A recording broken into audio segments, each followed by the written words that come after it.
كل هذه الأرض ما تكفي مساحة لو نعيش بلا سماحة. Bismillahirrahmanirrahim warahmatullahi wabarakatuh. Hamdan wa salaman amma ba'd. Bapak dan Ibu Majelis Taklim Darul Ikhlas dan seluruh kaum muslimin dan muslimat yang mudah-mudahan kita semua selalu dalam keberkahan, dalam pelukan dan kasih sayang Allah Subhanahu wa taala. Amin. Amin. Amin ya rabbal alamin. Bagaimana kabarnya Ibu dan Bapak? Hari ini kita sudah masuk di Ramadan hari yang ke-7. Tentu sudah banyak cerita, sudah banyak pengalaman di antara hari pertama, kedua, ketiga hingga sampai hari yang ke-7. Mudah-mudahan dari pengalaman-pengalaman itu yang membuat kita semakin rindu untuk menunggu hari-hari yang berikutnya di bulan suci Ramadan. Karena sesungguhnya seseorang yang mukmin itu adalah orang yang diberikan kebahagiaan oleh Allah. Orang yang mukmin itu diberikan kebahagiaan oleh Allah karena apa? Karena setiap harinya dia selalu berada di dalam kebaikan dan menunggu kebaikan berikutnya. Kalau kita belajar dari Rasul sallallahu alaihi wasallam, Rasul mengatakan fal mu'min baina hasanatain. Orang yang beriman itu selalu berada di dua kebaikan. Hasanatain qad qadaha wa hasanatain yantadiruha. Kebaikan yang sudah dia kerjakan dan dia menunggu kebaikan berikutnya. Itu orang mukmin. Bagaimana maksudnya? Contoh, setelah sholat duhur kita selesai melakukan kebaikan, benar tidak? Benar kan? Dalam hati terbesit, istirahat dulu sambil nunggu waktu asar.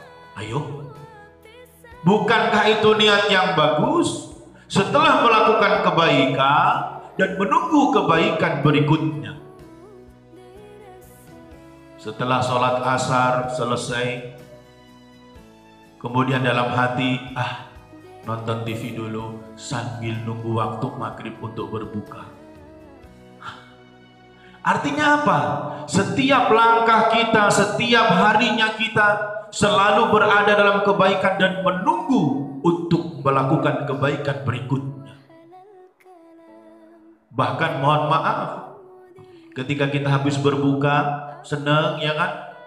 Habis makan kurma, minum teh panas, kemudian makan nasi. Dalam hati kita sudah mempersiapkan nanti malam sahurnya pakai ini, dan ini. Artinya apa? Dalam hati orang mukmin itu ketika selesai melakukan kebaikan, dia selalu menginginkan untuk bisa melakukan kebaikan berikutnya. Makanya Rasul mengatakan fal mu'min baina hasanatain. Orang yang mukmin itu berada di antara dua kebaikan, selalu seperti itu. Makanya sesungguhnya orang yang beriman itu kapanpun dia meninggalnya itu selalu berada di antara dua kebaikan. Contoh, sholat Jumat yang kita kerjakan hari Jumat. Selesai sholat Jumat pulang, dalam hati, nanti Jumat depan saya pakai baju ini, Jumat depan saya pakai songkok ini, Jumat depan saya pakai sarung ini. Di hati sudah niat untuk bisa melakukan Jumat depan. Makanya menurut Imam Ghazali, ketika orang yang beriman itu meninggal, maka sebenarnya meninggalnya itu dalam sedang menunggu kebaikan, dan meninggalnya itu adalah husnul khatimah. Seperti hari ini Ibu dan Bapak, dengan anjuran pemerintah tidak boleh sholat di masjid dan di musola, kemudian kita datang kepada Allah satu persatu sendiri-sendiri. Apa hikmahnya? Allah mengingatkan kepada kita, walaqad ji'tumuna furada, dan sungguh nanti kamu akan datang kepada kami, kata Allah, sendiri-sendiri. Allah mengajarkan kalau kita nanti datang kepada Allah, datangnya akan sendiri-sendiri. Kama khalaqnakum awwala marrah, sebagaimana kalian juga lahir ke dunia sendiri-sendiri. Kita diajarkan kepada Allah sholat sendiri. Secara tidak langsung Allah ingin mengajarkan, walaqad ji'tumuna furada, sungguh nanti wahai manusia, kamu akan datang kepada kami, kata Allah, sendiri-sendiri. Makanya yang hebat itu bukan yang ketika menangis di banyak orang, bukan. Ketika yang hebat itu ketika dia sendiri tapi mampu meneteskan air mata karena ingin ampunan Allah, itulah yang bagus. Tidak gampang. Makanya Allah ingin menyaksikan Ramadan tahun ini, bagaimana kita yang mengatakan cinta kepada Allah, bagaimana kita mengatakan rindu dengan ampunan Allah. Allah persiapkan Ramadan ini dengan sholat tarawih bersama keluarga.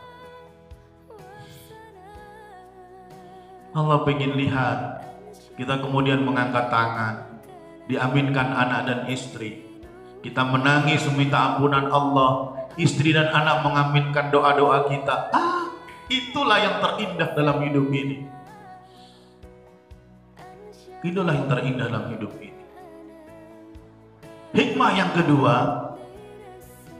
kenapa Allah Ramadan tahun ini memberikan kesempatan kita sendirian Ramadannya? Sholatnya tidak di masjid, sholatnya tidak di musola. Hikmah yang kedua, supaya kita tidak banyak gibah atau membicarakan orang lain. Rugi ketika seorang puasa, tapi di antara puasanya, antara subuh dan waktu maghribnya, kemudian dia membicarakan kejelekan temannya, membicarakan kejelekan saudaranya, maka puasanya tidak ada apa-apanya di hadapan Allah. Kam min shaimin laisa lahu min siyamihi illal ju' wal atash. Banyak orang yang berpuasa, tapi mohon maaf lahir batin, dia tidak mendapatkan hasil dari puasanya kecuali cuman lapar dan haus saja. Na'udzubillah min dzalik. Apa sebabnya? Karena tadi dia berkumpul dengan teman yang banyak. Karena banyak teman, dia ngobrol A, B, C sampai Z, tidak terasa membicarakan keburukan saudaranya. Puasanya tidak batal, tapi hasil dari puasanya dia tidak mendapatkan apa-apa dari Allah Subhanahu wa ta'ala, illal ju' wal atas, kecuali lapar dan haus saja. Makanya hikmah yang kedua, kenapa Ramadan ini Allah mengajarkan kita untuk tidak kumpul-kumpul, supaya kita bisa terhindar dari gibah dan membicarakan keburukan saudara kita. Mudah-mudahan Allah yang Maha Rahman terus membimbing kita melewati Ramadan ini dengan Ramadan yang terus memperbaiki segala kekurangan kita, dan menyadari bahwa hidup itu adalah perjuangan untuk dekat kepada Allah. Bukan perkara pahala puasa, tapi bisa puasa saja sudah hebat. Apalagi kalau puasanya itu dijauhkan dari perkara membicarakan keburukan teman, sahabat, dan saudara kita. Mudah-mudahan manfaat. Mohon maaf lahir batin. Hada bin fadli Rabbi. Assalamualaikum warahmatullahi wabarakatuh. Kila hadil ard ma takfi masaha, lo naish bila samaha. وانت يا